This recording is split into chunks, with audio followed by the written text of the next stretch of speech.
Ibinida ng alkalde ng Dagupan City na patuloy na umuusbong ang lungsod bilang pangunahing sentro ng negosyo sa rehiyon kasabay ng pagdami ng mga negosyanteng pumapasok sa lugar. Ayon kay Mayor Belen T. Fernandez, mahigit at 300 negosyo na ang patuloy na nagbubukas at nagpapalawak ng operasyon sa lungsod kabilang ang mga restaurant, retail shops at apartment units. Every week meron kami mga ina-approve na mga projects for Dagupan ng mga new investors.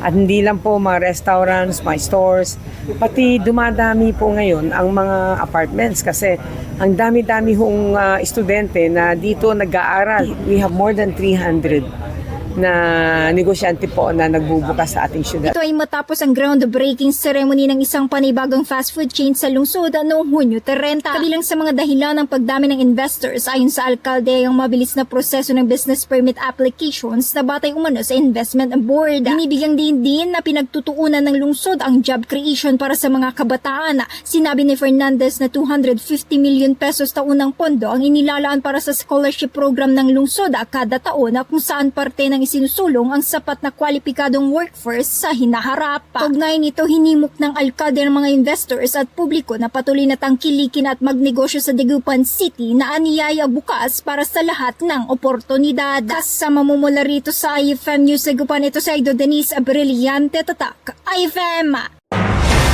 IFM News. IFM News. IFM News.